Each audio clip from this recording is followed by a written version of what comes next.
Look at those. Vance pointed at Earl's feet. Those things you call shoes. Earl's boots were army issue, decades old. The leather had split at the toes like a mouth gasping for air. Silver duct tape wound around both soles, peeling at the edges. One lace was brown twine. "I don't care who you were," Vance said. His voice was cold, administrative. "This school has image standards. Parents donate millions. They expect professionalism." Earl stood in the principal's office, hands clasped behind his back. Military rest position. His janitor uniform hung loose on his frame, smelling of floor wax and old sweat. Earl's jaw tightened. "You have 5 days," Vance continued. "Replace those rags or clean out your locker." The words hung in the air. Earl looked down at his boots. They'd walked through Kuwaiti sand in '91. They'd carried him through 30 years of night shifts, broken elevators, flooded basements. Every paycheck for the past 6 months had gone to keeping Martha, Leo's grandmother, from eviction. Earl bought his own food from the dollar store. Ramen, canned beans, day-old bread. $20 Walmart shoes weren't in the budget when you chose between eating and keeping a 13-year-old's roof intact. He looked up, met Vance's eyes, nodded once. "Good." Vance turned away, dismissing him. "Thursday, new shoes or new job?" Earl walked out. His footsteps echoed down the empty hallway. Thump, scrape, the left boot dragging slightly from the old shrapnel wound. Did Earl choose his dignity or his job? And what fire will burn down this injustice? Subscribe and watch until the end to find out. 6 days earlier. Earl pushed the industrial mop across Lincoln High's main corridor. 3:47 p.m. Down the hall, Brad Mitchell leaned against a locker with 2 friends. Leather jacket, new Jordans. He watched Earl work, a cruel grin spreading across his face. Brad sauntered over, stopped at the edge of the wet floor Earl had just finished. He made eye contact, lifted his Gatorade and tipped it slowly. Blue liquid poured onto the tiles. "Whoops." Brad smirked. "Slippery." Earl gripped the mop handle. His knuckles went white. He wanted to snap. Instead, he took a breath. "I'll clean it up," he said quietly. Brad's smile faltered, bored by the lack of a fight. He shrugged and walked off, shoes squeaking against the wet floor. Earl got back to work. The parking lot was nearly empty. Rain began to fall. Earl climbed into his rusted 1993 Ford F-150. He turned the key. The engine coughed, sputtered, and died. He tried again. Nothing but a hollow click. Earl sat in silence. He checked his phone. Transmission repair, $800 minimum. He checked his banking app. Balance, $12.34. He'd paid Martha's rent 2 days ago. It took everything left from his paycheck, but it kept a roof over Leo's head. Earl survived on dollar store ramen and canned beans. A $20 pair of shoes wasn't an option when the choice was eating or eviction. Now, his truck was dead. He checked the transit app. Route 47, service discontinued. Uber was $76 a day. Impossible. No truck meant no job. A knock on the window. Leo stood in the rain, shivering in a thin jacket. Earl rolled down the window. "Mr. Earl?" Leo's voice cracked. Leo didn't ask about the truck. He just lifted one foot. The sneaker sole flapped loose. Detached completely. "Regionals are Saturday," Leo said. "I tried super glue, but—" He held up his hands. Red, raw skin covered in dried adhesive. It didn't hold. The boy's eyes were wet. Not from rain. "Grandma said maybe next month, but the race is Saturday." Earl looked at the kid's ruined shoes, then at his own duct-taped boots, then at the steering wheel. Stand tall, soldier. The voice came from deep inside. Sergeant Miller, 1991, night before the ground offensive. Sand in their teeth, oil fires on the horizon. The sand is hot, but your soul is steel. I'll see what I can do, Earl said. Leo's face brightened. Really? Get home, get dry. Leo nodded and jogged off, favoring his left foot where the shoe flapped worst.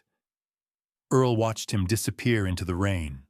5 days until Vance's deadline. 4 days until Leo's race.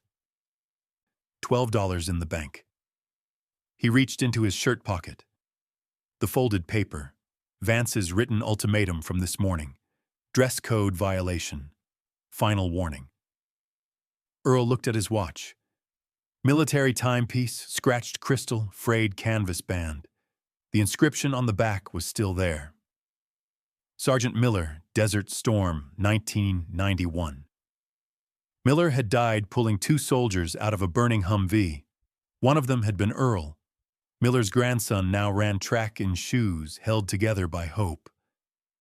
Earl opened the door, stepped into the rain. He made his decision.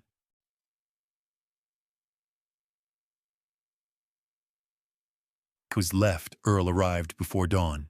He'd slept in the truck cab, couldn't afford gas to drive home and back. The vinyl seat had left creases in his cheek. He unlocked the equipment shed at 5:30 a.m. and started his rounds. If he finished early, maybe he could walk to the pawn shop before dark. The morning passed in bleach fumes and trash bags. By afternoon, Earl found himself near the track field. He'd been emptying bins near the concession stand when he heard the coach's whistle. Through the chain-link fence, he watched the team run warm-ups. Leo was there, moving with the other distance runners.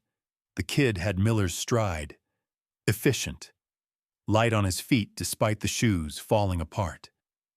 Coach blew the whistle. 400-meter sprints! Go! Leo launched off the line. 20 meters in, his right sole flapped loose. The rubber caught on the track. Leo stumbled, caught himself, kept running, but his form collapsed. He was compensating, favoring the left foot. He finished last. Coach shook his head. Martinez, you hurt? No, coach. Leo bent over, hands on knees. My shoe. Fix it before Saturday or you're scratched. Leo nodded, didn't look up. The team dispersed. Leo limped to the bleachers and sat alone. He pulled a small tube from his pocket. Super glue, the dollar store kind. Earl watched through the fence as Leo tried to reattach the sole. The boy squeezed too hard. Glue oozed onto his fingers. He pressed the rubber down, holding it. A minute passed. He let go. The sole peeled right back off. Leo tried again. This time the glue dried on his skin before he could position it right.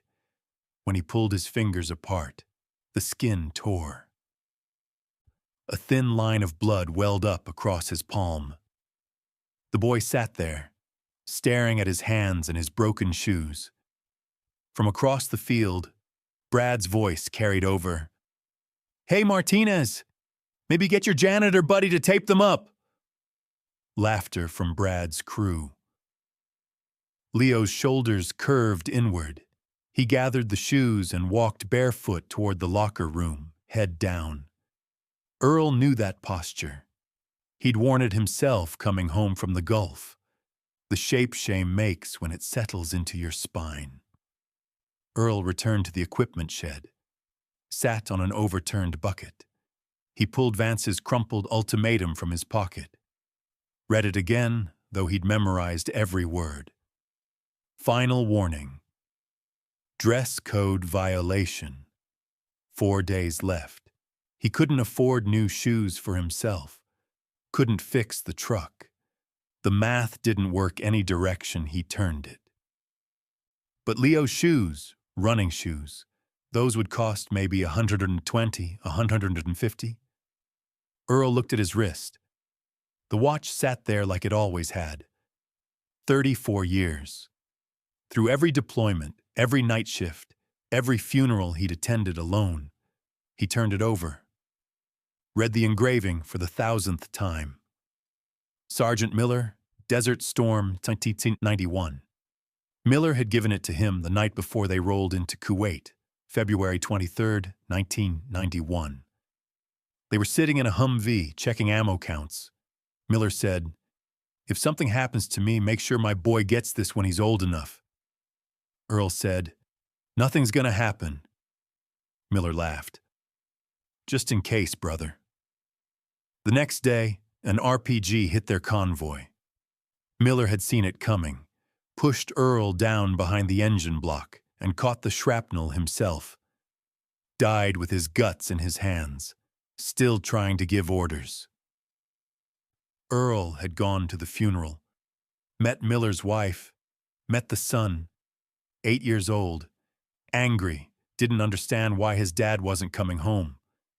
Years later, the son was gone too. OD'd in a motel room at 26, heroin. Leo was all that remained, the last piece of James Miller still walking this earth. Earl unclasped the watchband. The canvas was stiff with decades of sweat and dust. It peeled away from his wrist reluctantly. The skin underneath was pale. A sharp tan line marked where the watch had been, a ghost on his arm. He held it in his palm. It was warm. He ran his thumb over the inscription, remembering Miller reading Psalm 23 in the bunker while mortar shells fell like rain. "Yeah, though I walk through the valley of the shadow of death." "Forgive me, brother," Earl whispered. This wasn't sentiment. This was duty. Miller had taken the hit so Earl could live. That created a debt. Debts don't expire. "You didn't stop the shrapnel so your grandson could quit," Earl said to the empty shed. He stood up, tucked the watch into his shirt pocket, right over his heart where it would be safe. Pulled on his jacket. The pawn shop was south, in the part of town where check-cashing places outnumbered grocery stores. Long walk, but he'd make it before closing if he didn't stop. Earl stepped out into the afternoon heat. His shadow stretched thin across the asphalt. He started walking. Behind him, through the fence, Leo still sat on the bleachers with his bloody hands in his lap. 4 days until the race. 4 days until Vance's deadline. $12 and a promise Earl made to a dying man 34 years ago. The watch ticked against his chest with every step. The walk took 2 hours. Earl's left leg throbbed by the time he reached Maple Street. The pawn shop sat wedged between a liquor store and a shuttered tax office. A neon sign flickered. Cash for gold. Half the letters were dead. Earl touched the watch in his pocket one last time. He pushed through the door. A bell jangled. The shop smelled like cigarette smoke and desperation. A TV in the corner played a muted game show. Behind the counter sat a man in his 50s, scrolling his phone. He didn't look up. "Help you?" Earl placed the watch on the glass. The man glanced at it, set his phone down, picked up the watch and turned it over. Scratched crystal, dented bezel, canvas band stained dark. "Military watch. These don't hold value." "It keeps time," Earl said. The man pressed the stem. The second hand swept smoothly. He grunted. Crystals scratched, cases beat up. He squinted at the engraving. "Personalized. Can't resell custom work." Earl said nothing. The man pulled out a calculator. $50. Earl's jaw tightened. "It's worth more." "To you, maybe. To me, it's 40 years old with no papers. 50's generous." Earl looked at the watch on the counter. Miller's watch. "I need 150. The man laughed. "Not happening." "Please." The word came hard. Earl wasn't a man who begged. My grandson needs shoes for a race. The man's face didn't change. Stories don't increase resale value. Earl stood there. The fluorescent lights hummed. 100, he said. The man picked up the watch again. Weighed it. 75. Final. Earl felt something crack in his chest. He could walk out, keep the watch, keep Miller's last gift. But he saw Leo's bloody hands, the shame in his shoulders. Earl met the man's eyes. 1st Infantry Division, Desert Storm. The sergeant who wore this died saving his squad. His voice was quiet, steady. It's been on my wrist 34 years, every single day. Silence. I'm asking you to make it possible for a boy to run. The man drummed his fingers on the counter. 120, that's it. Earl exhaled. Okay. The man pulled out forms. ID. Earl handed over his license, signed the papers. The man counted out 620s, crumpled bills that smelled like old regret. He pushed them across with a yellow ticket. Pawn ticket.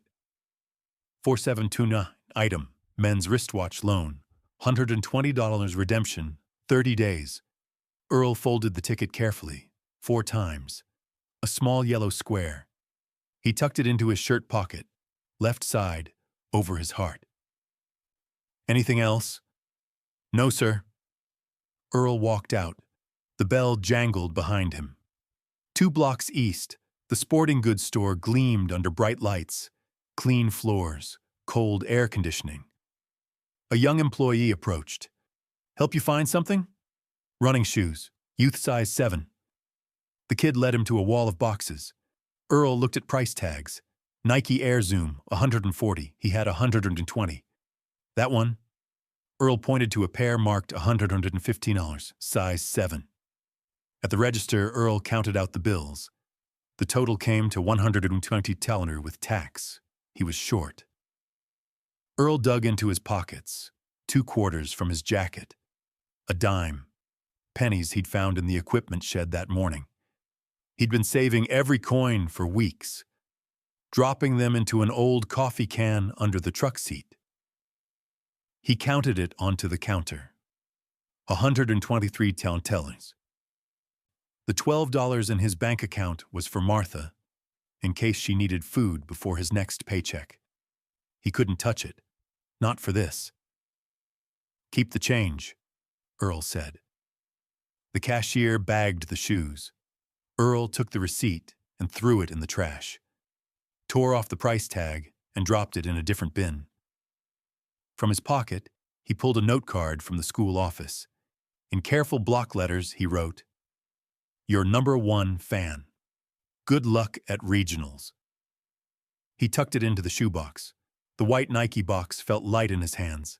Clean, new, everything his boots weren't. Earl looked at his bare wrist, the pale band of skin where the watch had been. He chose Leo. Across the street, a black BMW idled at a red light. Brad sat passenger side, scrolling his phone. He glanced up. Through the store window, the janitor, the old man in the ragged uniform, holding a Nike shoebox. Brad's eyes narrowed. He nudged his father. "Hold up!" The light turned green. The BMW rolled forward. Brad twisted in his seat, watching Earl walk into the dusk carrying shoes he had no business affording. Something didn't add up. Brad pulled out his phone, started typing a text to Tyler. "Just saw something weird." Earl arrived at 5 a.m. The school was still dark. Hallways empty except for the hum of industrial lights flickering to life. He pulled the Nike box from under his jacket. The cardboard was pristine white, almost glowing in the dim corridor. Leo's locker was in the freshman wing, number 247. Earl had seen the kid fumbling with the combination enough times to know which one it was. He looked both ways. No one. Earl slid the box onto the top shelf, behind Leo's math textbook and crumpled gym clothes. The note sat neatly on top. It was the only encouragement the kid had right now. He closed the locker carefully. The metal click echoed down the empty hall. Earl walked away, pushing his cleaning cart. His wrist felt naked without the watch. The pale band of skin caught the light every time he moved his hand. He didn't look back. By third period, the entire school knew.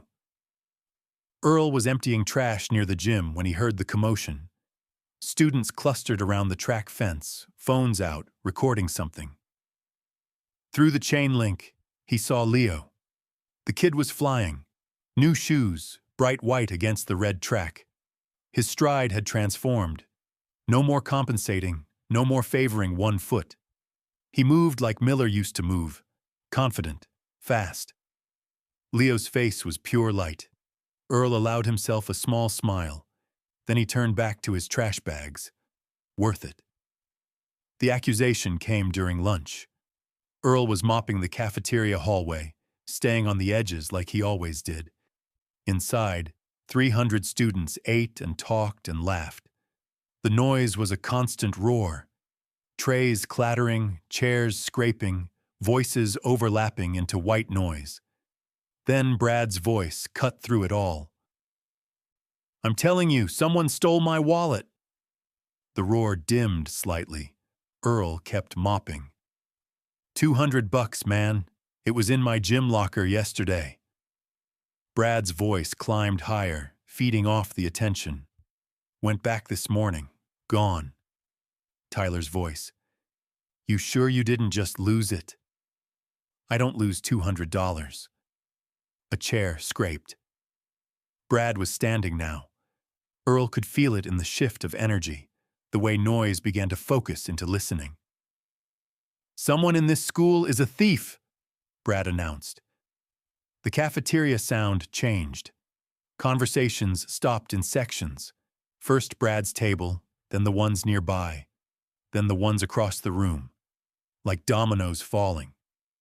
Within 10 seconds, the only sounds were the hum of refrigerators and the distant clank of kitchen work. Earl's mop stilled. Brad's footsteps, coming toward the hallway. "Actually," Brad said, voice carrying in the new silence, "I think I know exactly who took it." Earl looked up. Brad stood in the cafeteria doorway now, backlit by fluorescent lights. Behind him, 300 faces turned. Brad pointed. "That janitor. Earl." The silence deepened, the kind that presses on your ears. Earl's hands tightened on the mop handle. Brad stepped into the hallway. Students began to flow out behind him, slowly at first, then faster. A crowd forming, phones rising. "I saw him yesterday," Brad said, each word deliberate, prosecutorial. "Coming out of the sporting goods store downtown, carrying a Nike shopping bag." Murmurs now. Low, spreading. "You know what those shoes cost? $120, $140. Brad walked closer. The crowd followed like a wave. Earl stood still. "This dude drives a broken-down truck, sleeps in it half the time, wears boots held together with tape." Brad's lip curled. "And suddenly he's shopping at sporting goods stores?" Tyler pushed through the crowd.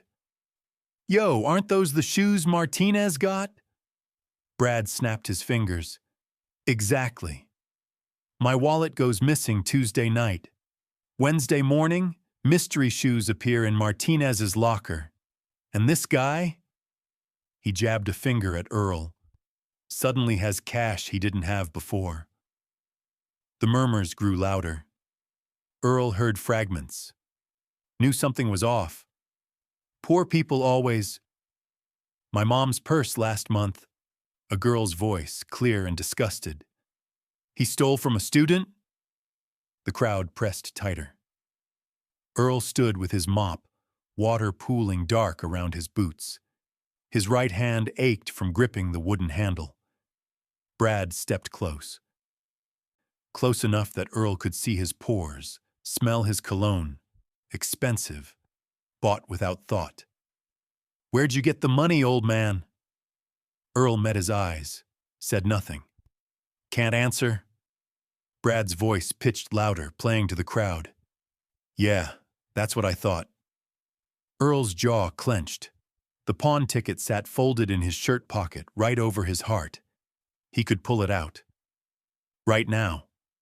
Show them the date. Tuesday, 4:47 p.m. Show them the item, men's wristwatch. Show them he'd paid with something worth more than any wallet. But if he did, Leo would hear. Would know Earl sold Miller's watch. Would know the cost. And the kid would give the shoes back. Would show up at regionals in broken shoes or not show up at all. Would carry the guilt like a stone. Earl had seen what shame did to people. How it bent your spine. Made you small. "Keep your head down, soldier." Miller's voice. "Take the hit so the kid can run." Earl lowered his gaze, said nothing. The crowd took his silence as confession. The murmurs became certainty. "Knew it," Brad said. "Thief." Phones appeared. Video recording. By fourth period, it would be screenshots. By tonight, a viral post. Earl picked up his mop, wrung it out carefully, started cleaning the spilled water. The crowd dispersed slowly, throwing glances back. Faces disgusted, disappointed, already telling the story to people who weren't there. Brad stayed a moment longer. "My dad's calling the school board," he said quietly, just for Earl. "You're done?" Then he walked away. Earl finished mopping. His hands were steady. Down the hall, through the gym windows, he could see Leo at his locker. The kid was lacing up the Nikes, grinning at something a teammate said. Still happy. Earl watched for a second, then pushed his cart toward the equipment shed. The intercom crackled. "Earl Patterson, please report to the principal's office immediately." Students in the hallway turned to stare. Some snickered, others just watched. Earl set down his mop, straightened his uniform shirt, walked toward Vance's office. Head up, shoulders back, military bearing. Even now, Vance's office smelled like leather polish and air freshener trying to mask cigarette smoke. Earl stood in front of the mahogany desk. Behind him, the door clicked shut. The room was empty except for the two of them, but the threat hung heavy in the air. Vance sat behind his desk, fingers steepled. He glanced at the phone on his desk, the red light blinking. "Mr. Patterson." Vance's voice was calm, professional. "I just got off the phone with Mr. Mitchell, the school board chairman. He is extremely displeased." Earl said nothing. "Bradley's wallet, $200, missing from the boys' locker room Tuesday evening." Vance paused. "You were seen purchasing expensive athletic shoes Wednesday afternoon." "I didn't take his wallet," Earl said. "Then where did you get the money?" Earl's jaw tightened. The pawn ticket sat in his shirt pocket, right over his heart. "That's personal," Earl said. Vance sighed, opening a drawer. "I'm afraid when theft accusations involve a board member's son, nothing is personal." He stood, walked around the desk. "Empty your pockets. Please, don't make me call the police." Earl slowly pulled items from his pockets, placed them on the desk one by one. Wallet, cracked leather, nearly empty. Keys, loose change. The yellow pawn ticket, folded into a small square. Vance picked up the ticket, unfolded it. He scanned it quickly. "A watch," Vance muttered, reading the slip. "Pawned Tuesday, 4:47 p.m. Vance looked up. His eyes flicked from the ticket to Earl's bare wrist. He knew. The timeline was perfect. Tuesday afternoon, before the theft was even reported. The loan amount matched the cost of the shoes. This was absolute proof of innocence. Vance crumpled the ticket in his fist, walked to the trash can, dropped it in. "Irrelevant," he said. Earl's hands curled into fists. "It proves you're desperate enough to sell your own jewelry," Vance interrupted, sitting back down. "It doesn't explain why a janitor in financial distress is purchasing luxury gifts." He pressed the intercom button. "Mrs. Chen, send in Leo Martinez." Earl's chest went cold. "Leave the kid out of this. The shoes are evidence." Vance checked his watch. "The boy has been sitting outside for 20 minutes. He's sufficiently terrified." The door opened. Leo walked in, small and confused. He looked at Earl, then at Vance. "Mr. Martinez." Vance's voice shifted, softer now. "Those new shoes, where do they come from?" Leo glanced at Earl. I don't know. They were in my locker." "No card? No name?" "Just a note card," Leo said, his voice trembling. "From the school office supply. It just said, 'Good luck.'" Vance walked over to Leo, crouched down. "Leo, listen to me. If those shoes were bought with stolen money, keeping them makes you an accomplice. Do you understand that word?" Leo's eyes went wide. He shook his head frantically. "I didn't steal anything." "I know. But to protect yourself, you need to give them up. Right now." Earl stepped forward. "He didn't do anything wrong." "Mr. Patterson, silence." Vance kept his eyes on Leo. "Go get the shoes, Leo. Bring them here, or I'll have to involve the police." Leo looked at Earl. Tears spilled over. Earl wanted to fight. But fighting meant the police came. Police meant Leo got a record. Earl gave a tiny, painful nod. Leo ran out. 5 minutes later, he came back carrying the Nike box, shoeless. His socks were thin, holes at the toes exposing skin to the cold marble floor. Leo set the box on Vance's desk. "I'm sorry, Mr. Earl," he whispered. "Not your fault, son." "Go back to class, Leo," Vance said. Leo left. The door clicked shut. Vance placed the shoebox in his cabinet, then he pulled a file from his desk. "Now, about your employment." He didn't even look at the theft report. He opened Earl's personnel file. 5 days ago, I gave you an ultimatum regarding your boots." Vance pointed at Earl's feet. The duct tape was peeling, gray against the black leather. "Today is day 5. "I didn't have the money," Earl said. "I had to choose." "And you chose poorly."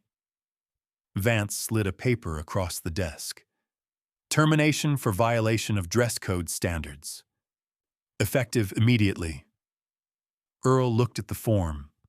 Reason: non-compliance with uniform policy, not theft. Vance knew he couldn't prove the theft, so he used the boots. The boots Earl still wore because he had bought shoes for Leo instead. Earl picked up the pen. Signed. He looked at Vance. "You kept your seat, Vance," Earl said quietly. "But you broke that boy. That stain doesn't wash off." Vance didn't look up. "Clean out your locker?" Earl turned to leave. He stopped at the trash can. The yellow pawn ticket sat on top. Earl bent down, retrieved it, smoothed out the wrinkles. It was the only way to get Miller's watch back. He put it in his pocket and walked out, head up, shoulders back. Principal Vance knew the truth but still destroyed a man's life. Do you think Earl deserves justice? Like this video and comment "Justice" right now if you stand with Earl. The parking lot was empty except for Earl's broken truck. Rain drummed against the metal roof. Earl sat in the driver's seat, windows cracked just enough to let air in. The vinyl bench seat had split years ago, foam poking through. He'd covered it with an old blanket that smelled like motor oil. His body ached. The walk from Vance's office had felt like miles. His left leg throbbed where the shrapnel lived in the bone. Earl pulled his jacket tighter. The heater hadn't worked in 3 years. He checked his phone. 11:47 p.m. No messages. $12 in his bank account. No job. No way home. The boarding house was 18 miles south. Tomorrow he'd figure something out. He stretched out across the seat. His feet hung off the edge. The door handle pressed into his ribs. Earl closed his eyes. Miller's watch is gone. His wrist felt naked. 34 years he'd worn it. Now both were gone. The watch pawned, the boots useless. They hadn't saved his job, but Leo had shoes. Worth it. A knock on the window. Earl jerked upright, hand going to his belt, old instinct, reaching for a sidearm that wasn't there. Leo stood in the rain. Earl cranked down the window. Rain blew in, cold. "Mr. Earl." Leo's voice was thin. His jacket was too light for the weather. Hair plastered to his forehead. No umbrella. "What are you doing out here? It's midnight." "I saw your truck. You've been here since school ended." 6 hours. The kid had been watching. "I'm waiting for a tow." Earl lied. "Guy's coming in the morning." Leo looked at him. His eyes were too old for 13. "You got fired today." Not a question. Earl's jaw tightened. "How'd you know?" "I heard kids talking. They said you stole Brad's wallet." Leo's voice dropped. "But that's not true, is it?" "No." "Then why didn't you tell them?" Earl looked at the boy shivering in the rain. "Sometimes the truth costs more than a lie." Leo's face crumpled. "It's because of the shoes." "No." "Everyone thinks you stole money to buy them." His voice cracked. "I'm sorry, Mr. Earl."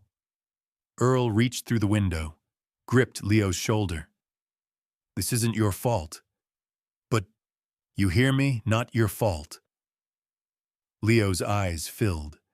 He wiped at them quickly. From his jacket, he pulled out a sandwich wrapped in plastic. Half a sub from the gas station.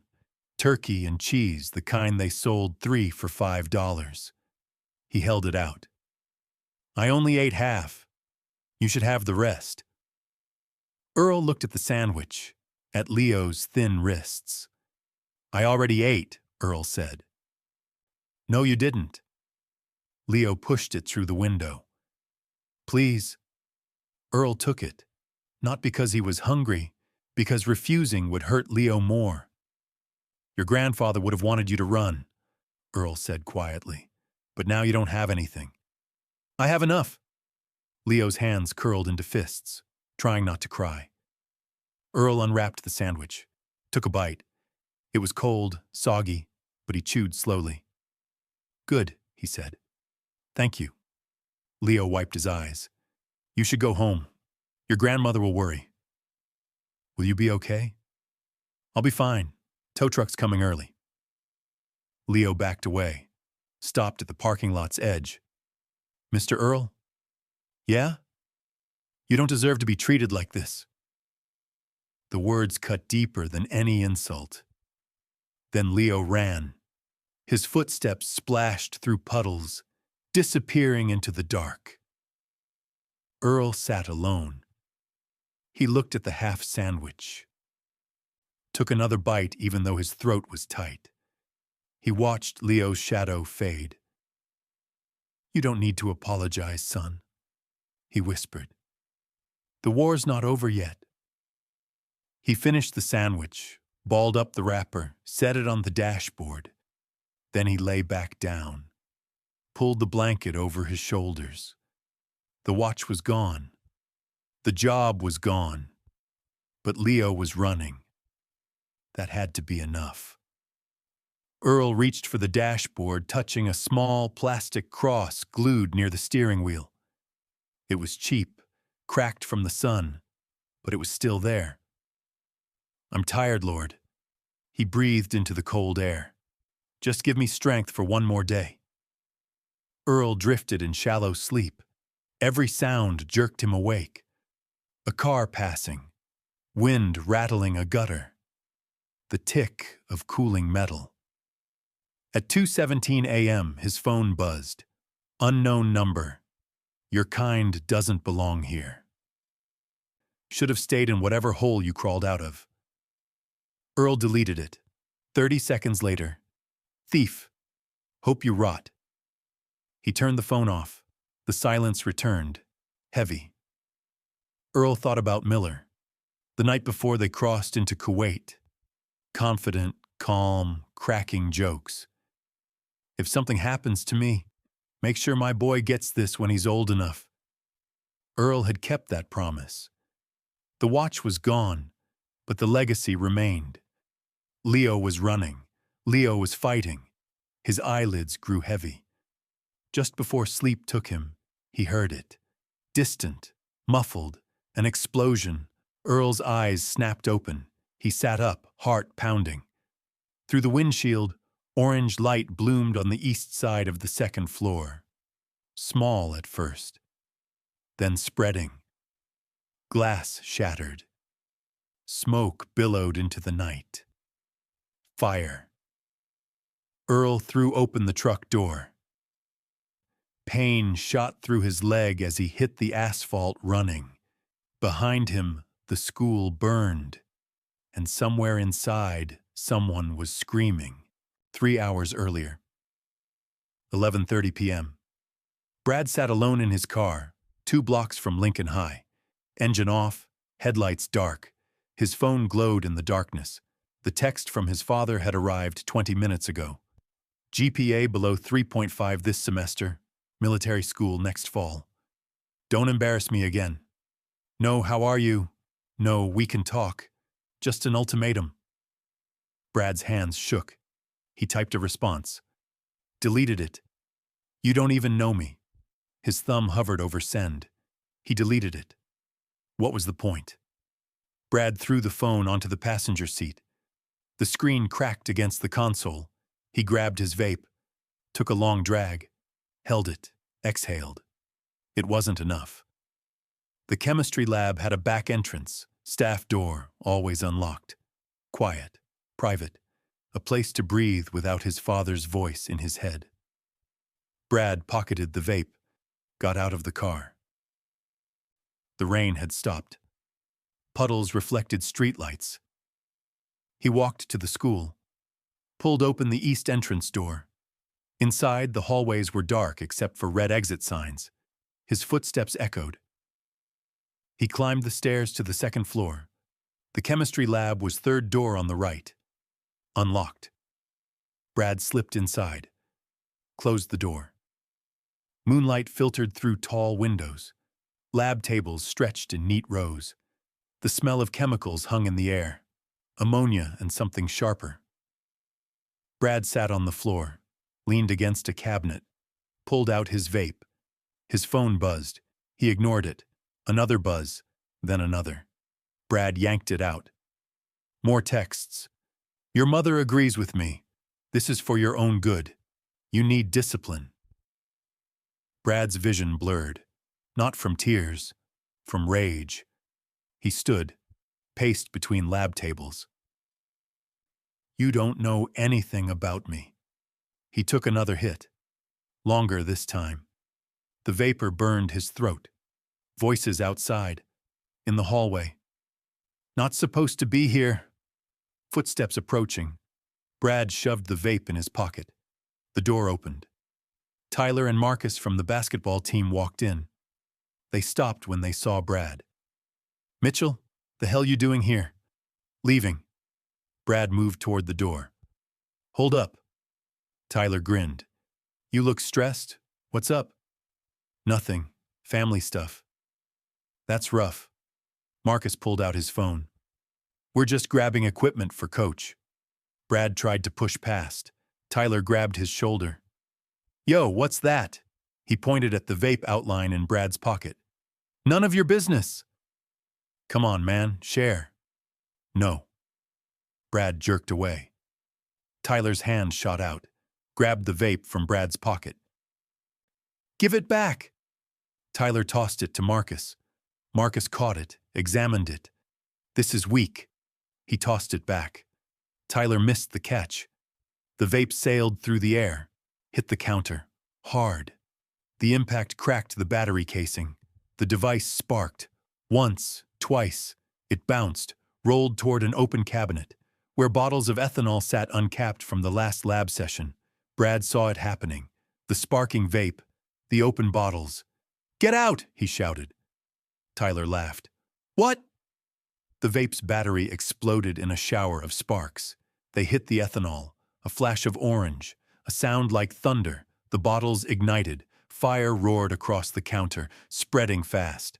Marcus screamed, ran for the door. Tyler bolted after him. Brad stumbled backward. His foot caught on a stool. He fell, hard. A filing cabinet, loose on its base, tipped forward. It slammed down across Brad's ankle. Pain exploded up his leg. Brad screamed. He tried to push the cabinet off. It wouldn't move. Too heavy. Fire climbed the walls, eating through posters, licking at ceiling tiles. Smoke filled the room. Thick, black. Brad coughed. His eyes burned. Help! His voice was raw. Tyler! Marcus! No answer. They were gone. The fire alarm shrieked. Sprinklers kicked on, but only in the hallway. The lab sprinklers had been disconnected during renovations.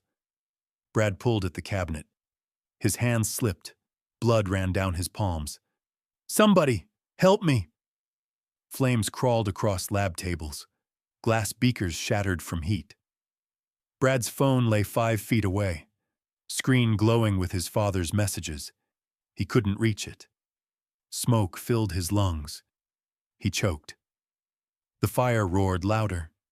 Brad's head swam. His vision darkened. This was how it ended. Trapped, alone, disappointing to the very end. Footsteps pounded in the hallway. Is anyone in there, Leo? Here, Brad croaked.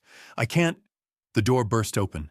Leo appeared through the smoke, small, terrified. Brad?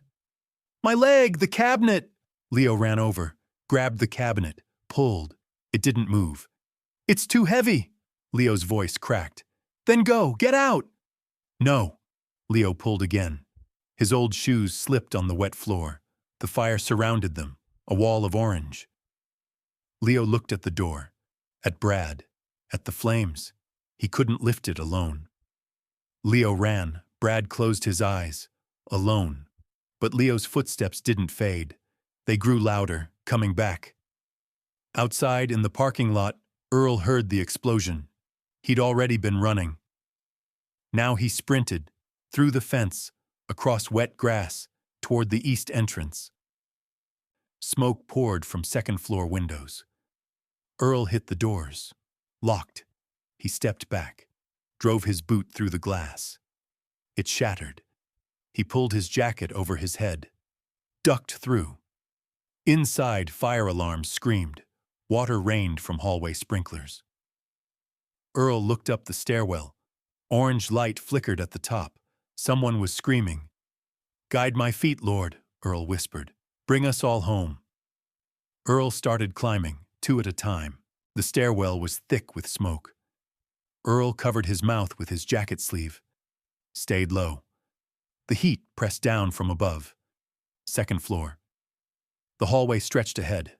A tunnel of orange and black. Flames crawled up walls. Ceiling tiles dropped. Water poured from sprinklers, but it wasn't enough. Earl moved forward. His boots splashed through standing water.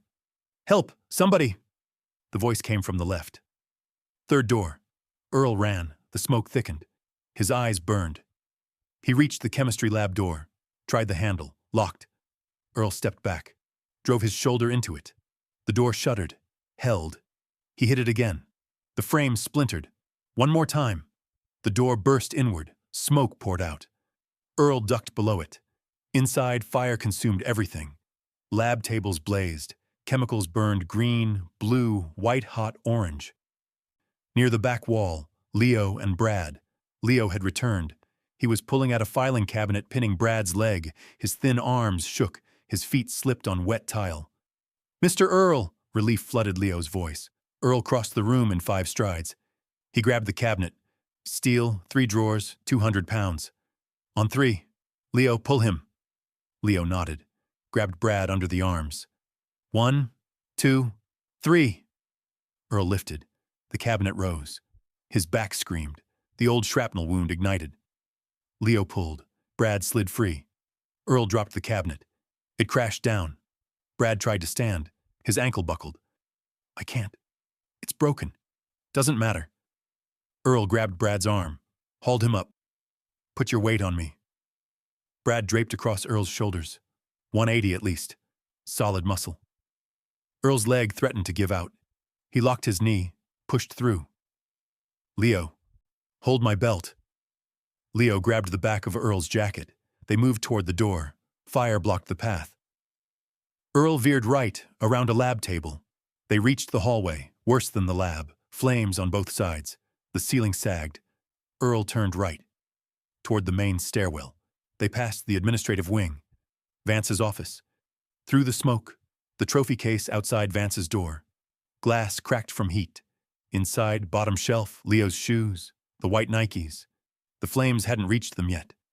Maybe 30 seconds. Earl stopped. 1 second to decide. He could set Brad down, smash the glass, grab the shoes. But Brad was fading, breathing shallow. Shock setting in. 30 seconds for the shoes meant 2 minutes lost. Brad might not have 2 minutes. Earl looked at the shoes, looked at Brad, tightened his grip. "Let's move." They passed the case. Behind them, the ceiling collapsed. Flames consumed it. The shoes were gone. Leo didn't look back. He held Earl's belt, trust absolute. They reached the stairwell. Earl started down. Each step sent lightning up his leg. Brad's weight made him list right. He used the railing. Almost there. Halfway down, Brad's head lolled, going unconscious. "Stay with me." Earl shook him.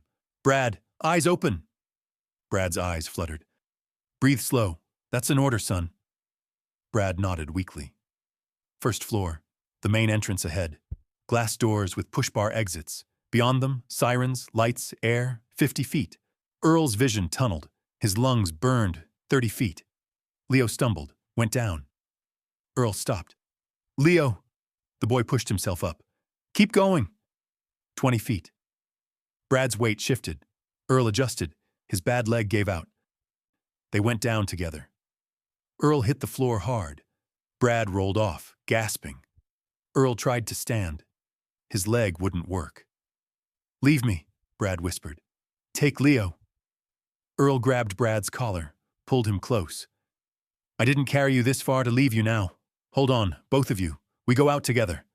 He hauled Brad up. Leo helped support the weight. They staggered forward. 10 feet. 5. Earl hit the push bar with his shoulder. The doors flew open. Cold air rushed in. Earl gulped it, kept moving. Outside, down the steps, across wet pavement. Behind them, windows exploded. Flames shot into the night. Earl made it 20 feet before his legs quit. He went down. Brad collapsed beside him. Leo fell to his knees. All 3 lay on the asphalt, breathing, alive. Sirens wailed closer. Earl rolled onto his back. Rain started again. Soft, cold. Something fell from his jacket pocket. The yellow pawn ticket. Folded. Wrinkled. One corner singed black. It landed in a puddle, right beside Brad's hand. Earl closed his eyes. His wrist was bare. The watch was gone. The shoes were gone. His job was gone. But Leo was breathing beside him. And Brad, the kid who'd made his life hell, was alive. "Mission accomplished, Sergeant." Red and blue lights washed over them. Voices shouted, footsteps pounded. Someone pulled a blanket over Earl's shoulders. Someone knelt beside Brad. Earl didn't move, just lay there feeling rain on his face. In the distance, the school burned. But they were out. All of them. Together. The ambulance arrived 4 minutes after they hit the pavement. Paramedics swarmed. 2 went to Brad. 1 knelt beside Leo. Another approached Earl. "Sir, can you hear me?" Earl nodded. His throat was raw. "We need to check you out." The paramedic pulled out scissors, started cutting Earl's jacket. The fabric was burned, melted in places. The jacket fell away. Then the shirt. Earl's chest was exposed. Scars covered his torso. Old scars, white against dark skin. One ran from collarbone to ribs, jagged, thick, shrapnel pattern.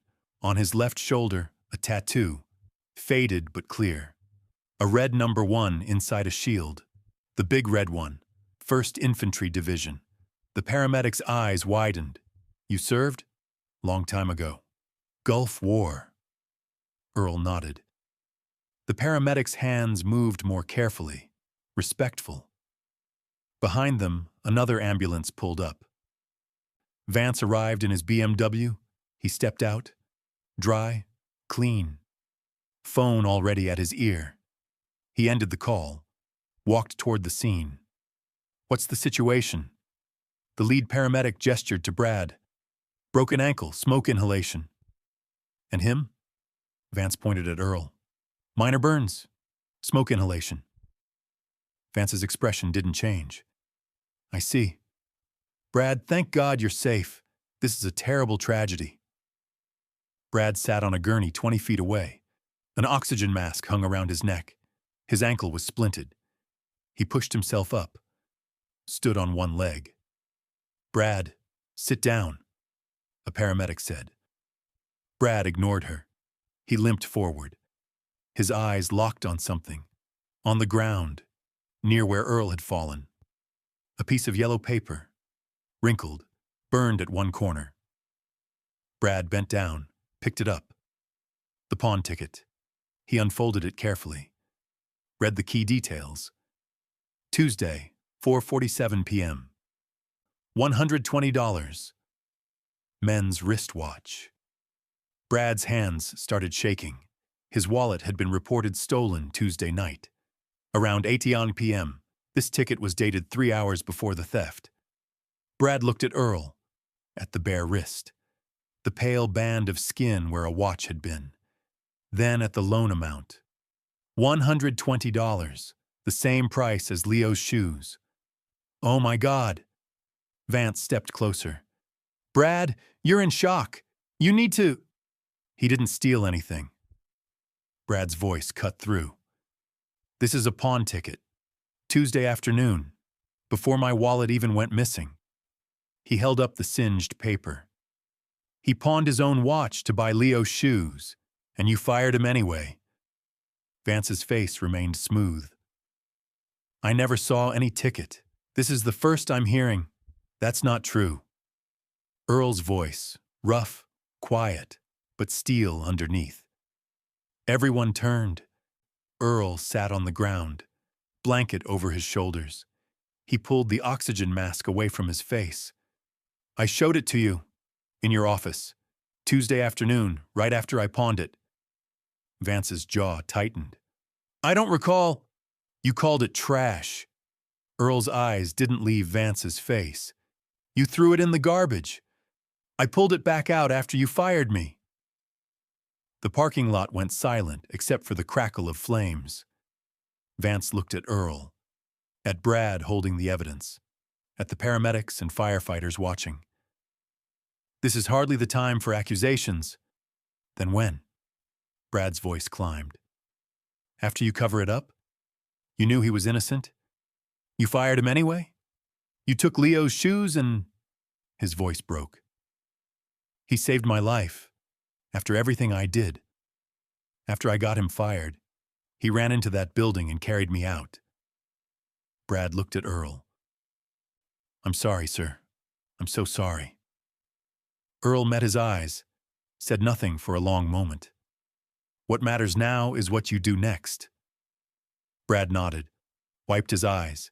He turned back to Vance. "You need to fix this." "That's not—" "My father is on the school board. I'll tell him everything. The ticket. The shoes. All of it. Brad's voice steadied. Unless you make this right. Now. A phone camera flashed. Someone was filming from across the street. Vance's face went tight. He looked at the growing crowd, the cameras, the witnesses. His shoulders sagged slightly. We'll discuss reinstatement procedures on Monday. Not Monday. Brad held up the burned ticket. Now. In front of everyone here. The wind picked up. Ashes drifted down like black snow. Vance looked at Earl, at Brad, at the paramedics watching. Fine. Mr. Patterson's termination will be reconsidered, pending investigation. Not reconsidered. Reversed. Vance's jaw clenched, but he nodded. Reversed. Earl closed his eyes, breathed. The weight lifted, not gone, but lighter. Leo appeared beside him. The boy sat down in the wet grass, leaned against Earl's shoulder. You okay, Mr. Earl? Earl put his arm around Leo. I'm okay, son. They sat together, watching embers rise into the dark sky. Behind them, Brad stood on one leg, still holding the pawn ticket. The truth, burned and wrinkled, but still standing. A paramedic approached Brad. We need to get you to the hospital. Brad nodded. Let them guide him back to the gurney. Before they loaded him in, he looked back at Earl one more time. Earl gave a small nod. Brad returned it. Then the ambulance doors closed. The sirens faded into the distance. Earl sat with Leo in the grass. The fire behind them was under control now. Firefighters moved through the smoke with practiced efficiency. A blanket settled over Leo's shoulders. Earl pulled it tighter around the boy. The shoes are gone, Leo said quietly. I know. I'm sorry. Don't be. Earl looked at him. You're here. That's what matters. Leo leaned heavier against his side. Above them, the sky was starting to lighten, dawn coming. They'd made it through the night. Together, 2 weeks later. The school board meeting lasted 40 minutes. Earl wasn't there. He'd been asked to attend, but declined. Said he had work to do. The vote was unanimous. Principal Vance was placed on administrative leave. By week's end, his resignation was filed. He left through the back entrance. No ceremony, just a cardboard box and a parking ticket on his BMW. Earl heard about it from Leo. Earl was back at work.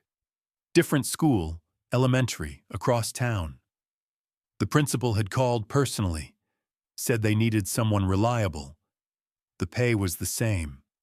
The boots were still taped, but Earl showed up every morning, head up, shoulders back, Saturday, regional track finals.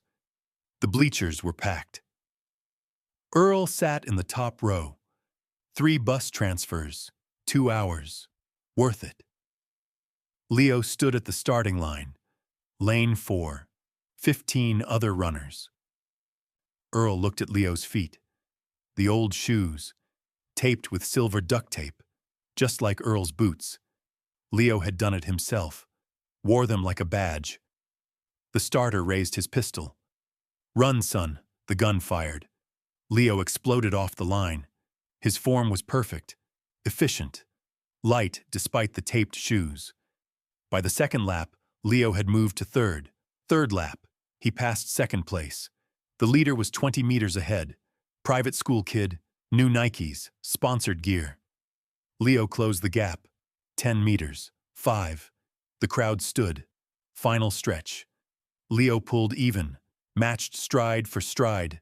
50 meters, 30, 20. Leo leaned forward, gave everything. He crossed the line half a step ahead. First place. The crowd erupted. Earl clapped until his palms stung. Leo looked up into the stands. Found Earl, smiled. Earl nodded once. That's my boy. Monday afternoon. Earl was emptying trash when a black sedan pulled up. Brad got out, crutches, ankle still in a boot. His father emerged behind him, tall, graying, suit. Earl straightened. Brad approached. "Mr. Patterson." "Brad, I wanted to give you something." He pulled out a small box, opened it. Inside, Miller's watch, the crystal polished, the band clean, almost new. Earl's breath caught. "I went to the pawn shop," Brad said. "Used my summer job money. Took everything but—" He held out the box. "It's yours." Earl stared at it. 34 years. Every day. And this kid had brought it back. "You didn't have to." "Yes, I did." Brad's voice was steady. "It's not enough, but it's a start." Earl took the box, lifted the watch out. The weight was perfect. Brad stepped closer. "May I?" Earl held out his arm. Brad set down one crutch. With careful hands, he fastened the watch around Earl's wrist. The band settled into place, into the pale stripe it had left behind. Brad stepped back. "Thank you, sir, for everything." Earl looked at the watch, then at Brad. "You did good in that fire? Stayed calm?